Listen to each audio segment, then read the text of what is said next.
ഇനി മറ്റൊരു രസകരമായ കാര്യം പറയാം. നിന്നെ അവിടെ കണ്ടല്ലോ, നിന്നെ ഇവിടെ കണ്ടല്ലോ എന്ന് ചിലരും പറയും. നിങ്ങളെങ്ങും പോയിട്ടില്ലെങ്കിൽ പോലും എന്നെ അവിടെ കണ്ടു, ഞാൻ കഴിഞ്ഞ വർഷം അവിടെ പോയിരുന്നപ്പോൾ നിന്നെ അവിടെ കണ്ടല്ലോ എന്ന് പറയും. ഇല്ല, ഞാൻ ആ വർഷം അവിടെ എങ്ങും പോയിട്ടേ ഇല്ല എന്ന് പറയുമ്പോൾ ഈ വ്യക്തി അമ്പരക്കും. കാരണം നിങ്ങളെന്താണ് അവിടെ പോയെന്ന് പറഞ്ഞിട്ട് പോയില്ല എന്നും പറയുന്നു, ശരിയല്ലേ? അപ്പോൾ ഇതിലെന്താണ് വ്യത്യസ്തത എന്ന് വെച്ചാൽ നിങ്ങളുടെ മനസ്സ് അവിടെ പോയിട്ടുണ്ടോ എന്ന് നിങ്ങൾ ചിന്തിക്കേണ്ടിയിരിക്കുന്നു.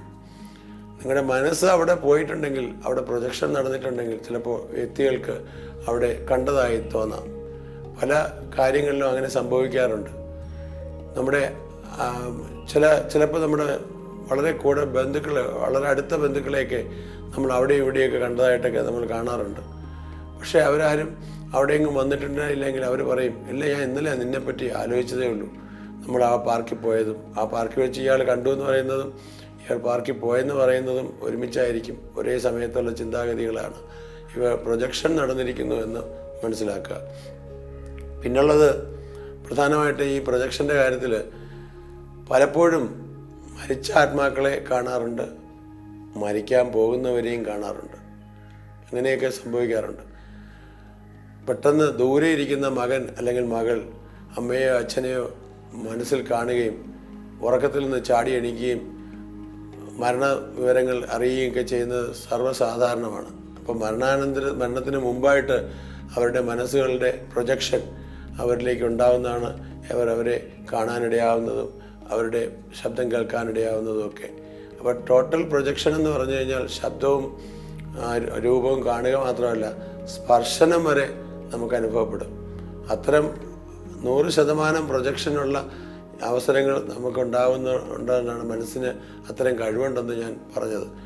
മനസ്സിൻ്റെ ഈ കഴിവ് നമ്മൾ എനർജി ട്രാൻസ്ഫർ ചെയ്യുന്നതിലേക്ക് ഉപയോഗിക്കുമ്പോഴാണ് നമുക്ക് ഇത്തരം കാര്യങ്ങൾ മാനിഫെസ്റ്റ് ചെയ്യാൻ കഴിയുന്നത്. നമുക്ക് ആവശ്യമുള്ള കാര്യങ്ങൾ പ്രൊജക്റ്റ് ചെയ്യുകയും അവയിലേക്ക് എനർജി അയക്കുകയും ട്രാൻസ്ഫർ ചെയ്യുകയും എനർജൈസ് ചെയ്യുകയും നിങ്ങളുടെ പ്രൊജക്ഷന് വേണ്ടി എന്നും ഇപ്പോൾ സാധാരണഗതിയിൽ നമ്മളൊരു പൂജ ചെയ്യുന്നത് പോലെയുള്ളൂ. ഒരു പൂജ ചെയ്യുമ്പോൾ ദ്രവ്യങ്ങൾ കൊണ്ട് ആരതി എടുക്കുകയും ആ പിക്ചറിനെ ആ ഒരു സ്ഫിയറിന് ചുറ്റും നമ്മൾ കോൺസെൻട്രേറ്റ് ചെയ്യുന്നത് പോലെ തന്നെയാണ് നമ്മുടെ മനസ്സുകൊണ്ട് നമ്മുടെ ഒരു ചിത്രത്തെയോ അല്ലെങ്കിൽ നമ്മൾ പ്രൊജക്റ്റ് ചെയ്ത പടത്തിനെയോ നമ്മൾ കോൺസെൻട്രേറ്റ് ചെയ്യുന്നത്. അപ്പോൾ ഇത്തരം കോൺസെൻട്രേഷൻ കൂടി 100%ത്തിലേക്ക് എത്തിയാൽ അവ മാനിഫെസ്റ്റേഷൻ നടക്കാതിരിക്കാൻ യാതൊരു വഴിയില്ല. അപ്പോൾ അത് എന്തു തന്നെ ആവട്ടെ, ഞാൻ ഓർക്കുന്നത് പഴയ പ്രസിഡന്റ് ശാസ്ത്രജ്ഞനുമായ അബ്ദുൽ കലാം പറഞ്ഞ ഒരു കാര്യമുണ്ട്.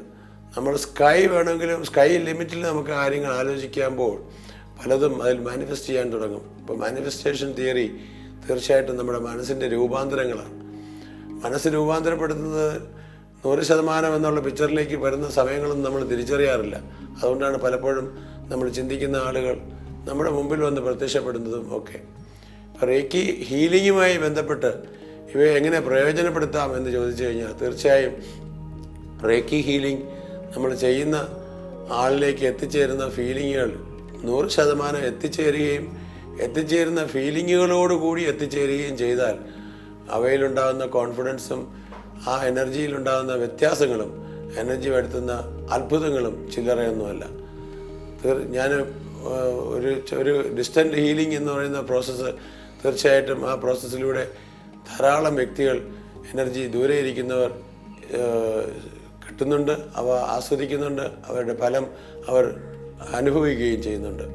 വളരെ ഉറങ്ങാൻ പറ്റാത്ത രാത്രികളിൽ വേദന കൊണ്ട് സഹിക്കാൻ വയ്യാതെ കിടക്കുന്ന രോഗികൾ പോലും ഒരു ഡിസ്റ്റൻറ്റ് ഹീലിങ്ങിന് വേണ്ടി യാചിക്കുന്നതിന് കാരണം ആ ഡിസ്റ്റൻറ്റ് ഹീലിംഗ് കഴിയുമ്പോൾ ആ വേദന ശമിക്കുകയും അവർ ഉറങ്ങുകയും ചെയ്യുന്നതുകൊണ്ടാണ്.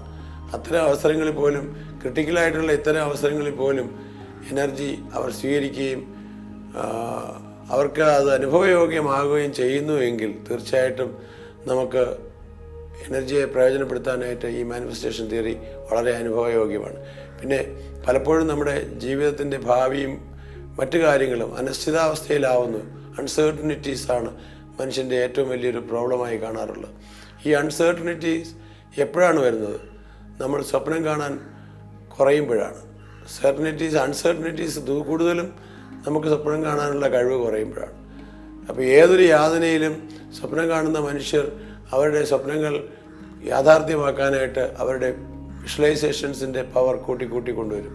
സ്വപ്നങ്ങൾ കൂടുതൽ ക്ലിയറായി വരികയാണെങ്കിൽ, അല്ലെങ്കിൽ സ്വപ്നങ്ങളല്ല വിഷ്വലൈസേഷൻ തന്നെ ക്ലിയറായി വരുമ്പോൾ അവയിലെ പല കാര്യങ്ങളും അനുഭവയോഗ്യമാവാൻ തുടങ്ങുമ്പോൾ കോൺഫിഡൻസും എനർജിയും വല്ലാത്തൊരു സമ്മേളനം തന്നെ നടത്തും. വലിയ എനർജി കോൺഫിഡൻസ് വരികയും കാര്യങ്ങൾ മാനിഫെസ്റ്റ് ചെയ്യാൻ തുടങ്ങുകയും ചെയ്യും.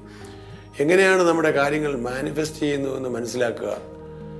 നമ്മളൊരു വലിയ ഗോളിലേക്ക് തന്നെ കടക്കുമ്പോഴത്തേക്ക് അതിലേക്ക് വരാനുള്ള ചില സൂചനകൾ നമുക്ക് കിട്ടിത്തുടങ്ങുമ്പോൾ തന്നെ നമുക്ക് മനസ്സിലാക്കാം നമ്മൾ ഗോളിലേക്ക് അടുക്കുകയാണ്.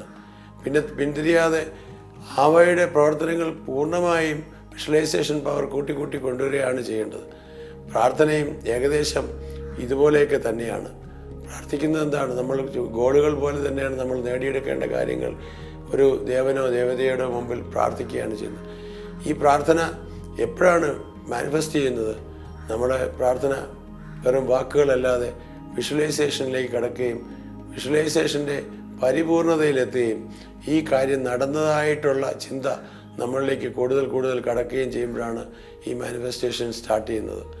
അപ്പോൾ പൂർണ്ണതയിലേക്ക് കടക്കുക എന്ന് പറഞ്ഞാൽ ഇപ്പോൾ ഒരു കാര്യങ്ങൾ പ്രോഗ്രസ് ചെയ്യുന്നു, ആ പ്രോഗ്രസ് ചെയ്തുകൊണ്ടിരിക്കുന്ന കാര്യങ്ങൾ നടന്നുകൊണ്ടേയിരിക്കുന്നു, നടന്ന് പൂർണ്ണതയിലെത്തി എന്നൊക്കെയുള്ള പല ഘട്ടങ്ങൾ മനസ്സിലേക്ക് ഓരോ ദിവസവും കടന്നു വരികയാണെങ്കിൽ നിങ്ങൾ മാനിഫെസ്റ്റേഷൻ ഹീലിങ്ങിലേക്ക് തന്നെയാണ് കടന്നിരിക്കുന്നതെന്ന് മനസ്സിലാക്കാം. ഒരു രോഗിയെ ഹീൽ ചെയ്യുന്ന ഹീലർക്കും ഇത്തരം കാര്യങ്ങൾ തന്നെയാണ് സംഭവിക്കാറ്. ഒരു രോഗം അത് എത്ര തന്നെ വഷളായ ഒരു രോഗമാവട്ടെ, അയാൾ പ്രോഗ്രസ് ചെയ്യുന്നതായിട്ട് വിറ്റ്നസ് ചെയ്യുന്ന അല്ലെങ്കിൽ വിഷ്വലൈസ് ചെയ്യുന്ന ഒരു ഹീലർ അയാളെ രോഗത്തിൽ നിന്ന് മുക്തി നേടിപ്പിക്കുക എന്നുള്ളതിന് എനിക്ക് സംശയമൊന്നുമില്ല. അപ്പോൾ റേക്കി എനർജി കൊടുക്കുക എന്ന് പറയുന്നത് എനർജൈസ് ചെയ്യുക. നിങ്ങൾ മാനിഫെസ്റ്റ് ചെയ്ത പിക്ചറിനും ആ ചിന്തയ്ക്കും ആ തോട്ടിനും എന്നും നമ്മൾ പരിപോഷിപ്പിക്കുന്ന എനർജി കൊടുത്തുകൊണ്ടേയിരുന്നാൽ തീർച്ചയായിട്ടും ആ കാര്യം മാനിഫെസ്റ്റ് ചെയ്ത് കിട്ടുക തന്നെ ചെയ്യും. അത് ജീവിതത്തിൽ ഏത് നിലയിലും, അത് ഹീലിങ്ങിലായാലും ഏതെങ്കിലും കാര്യങ്ങൾ നേടിയെടുക്കാനായാലും ഇവയെ ഉപയോഗപ്പെടുത്താൻ വളരെ യോഗ്യതയുള്ള ഒരു സംഗതിയാണ്, അല്ലെങ്കിൽ ഉപയോഗപ്രദമായ ഒരു കാര്യമാണ് റേക്കി. റേക്കി എന്ന് പറഞ്ഞാൽ യൂണിവേഴ്സൽ എനർജിയാണ്, പ്രാണനാണ്, പ്രാണശക്തിയാണ്, ജീവൻ പകരുന്നതാണ്. അപ്പോൾ മനുഷ്യന് ജീവൻ പകരുന്നത് പോലെ തന്നെ ഇവൻറ്റുകൾക്കും മറ്റു കാര്യങ്ങൾക്കും ജീവൻ പകർന്നു കൊടുക്കുകയാണ് ഇവിടെ നടക്കുന്നത്. നിങ്ങളുടെ വിഷ്വലൈസ് ചെയ്യുന്ന കാര്യങ്ങളിൽ എനർജി കൊടുക്കുമ്പോൾ അവയ്ക്ക് ജീവൻ വയ്ക്കുന്നു. കലാകാരൻ്റെ ചിത്രത്തിൽ ജീവൻ വയ്ക്കുന്നു എന്ന് പറയുന്ന പോലെ, ജീവൻ വെച്ചാൽ എങ്ങനെയായിരിക്കും ആ സൃഷ്ടി ജീവനോടെ പുറത്തിറങ്ങി വരും എന്ന് പറയുന്ന പോലെ തോന്നലുണ്ടാക്കുന്നതാണ്. അത്ര ജീവനുള്ള ചിത്രം എന്ന് പറയുന്ന പോലെയാണ് നമ്മുടെ മനസ്സിൽ വരുന്ന ചിന്തകൾക്ക് ജീവൻ വയ്ക്കുക. അപ്പോൾ ജീവൻ വയ്ക്കാനുള്ള എല്ലാ സാഹചര്യങ്ങളും പ്രപഞ്ചത്തിലുണ്ട്. വൈറ്റൽ ഫോഴ്സ് എനർജി അല്ലെങ്കിൽ ജീവശക്തി കൊടുക്കുകയും കൂടി ചെയ്തു കഴിയുമ്പോൾ അനേക ദിവസങ്ങൾ കൊണ്ട് നിങ്ങളുടെ മാനിഫെസ്റ്റ് ചെയ്യേണ്ട തോട്ടുകൾ മാനിഫെസ്റ്റ് ചെയ്യപ്പെടും. അപ്പോൾ മാനിഫെസ്റ്റ് ചെയ്ത് ജീവൻ വയ്ക്കുകയും ചെയ്യും. ഇത്തരം ജീവിതാനുഭവങ്ങൾ മാനിഫെസ്റ്റ് ചെയ്യേണ്ടടുത്ത് ചിന്തകളിലൂടെ, വിഷ്വലൈസേഷനിലൂടെ നിങ്ങൾക്ക് മാനിഫെസ്റ്റ് ചെയ്യാനും റേക്കിയിലൂടെ എനർജി കൊടുക്കാനും ചെയ്താൽ അവയ്ക്ക് പ്രാണനും ശക്തിയും ആർജിക്കും. അവ മാനിഫെസ്റ്റ് ചെയ്യുക തന്നെ ചെയ്യുകയും ചെയ്യും. വീണ്ടും കാണാം സ്പന്ദനത്തിലൂടെ.